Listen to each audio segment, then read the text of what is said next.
I'm here with Noah Shamron, who just got off stage. Noah, I'm gonna start this with asking, can you please introduce yourself? My name is Noam Shomron. I'm a professor at the Gray Faculty of Medical and Health Sciences at Tel Aviv University. I lead two research teams, digital medicine and functional genomics, half computational, half experimental. I have a few companies spin off from my lab, and I also work in forensics in the IDF. Noam, you operate at the intersections of genomics, artificial intelligence, scientist entrepreneurship. To start, how did you find yourself at this crossroads between deep science and the creation of startups with real world impact? I think I really like technologies. I started liking technologies in genomics when I was at MIT many years ago. And we like exploring big data and how we can parse and understand this big data and really help reach better decisions next to the bedside. So every PhD student in the lab has a very large project, and we try to tackle questions that are extremely complex, but we know that if we solve this question, we will really help make decisions better, faster, and smarter.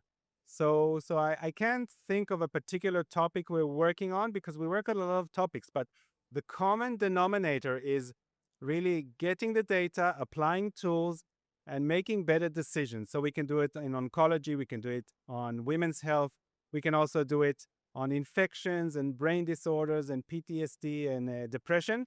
So we're integrating all this data, we're working in small groups, and we're trying to make an impact with what we find. It's interesting that you talk about all this impact and about all this science, all this in the health world. Because in the university, we work a lot with entrepreneurs and uh, most of them traditional entrepreneurs, not a lot of EBCTs.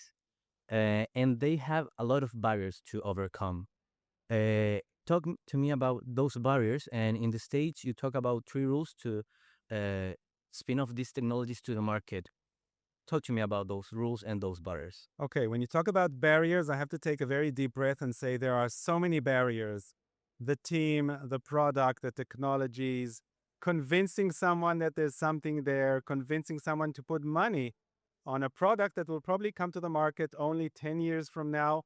There are plenty of barriers. So we try to take one barrier at a time.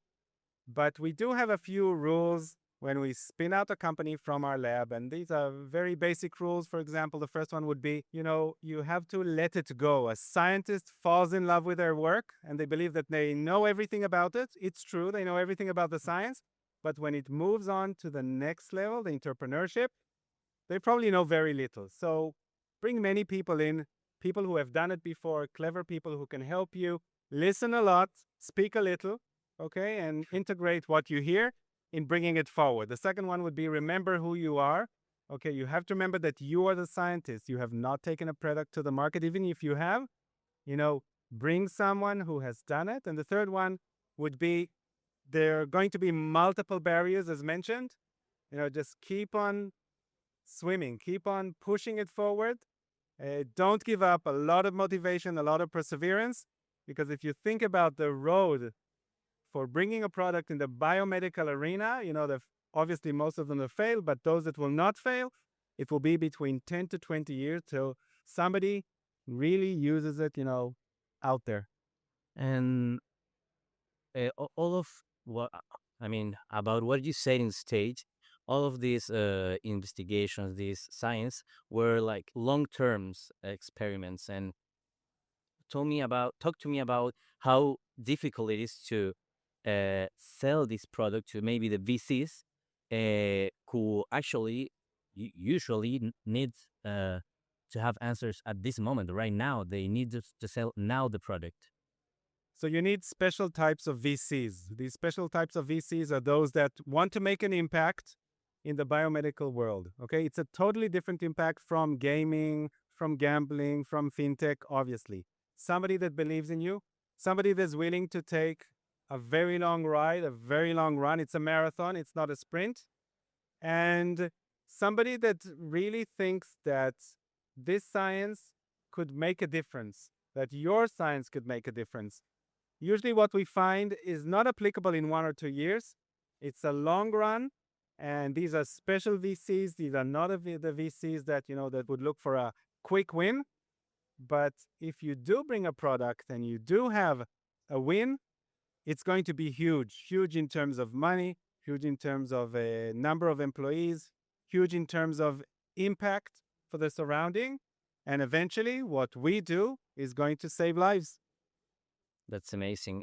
Noam, we're running out of time, so I'm going to ask you to end this interview to send a message to the entrepreneurs that are working in the EBCT world on the deep tech and that are looking for opportunities or to a way, a path to get to the market. Don't give up, keep on going. I talked on stage about our successes. If I would have talked about our failures, I would have needed 10 hours and not only 1 hour. Thank you, Noam, for your time and hope to see you again. Thank you. I'll be glad to be back.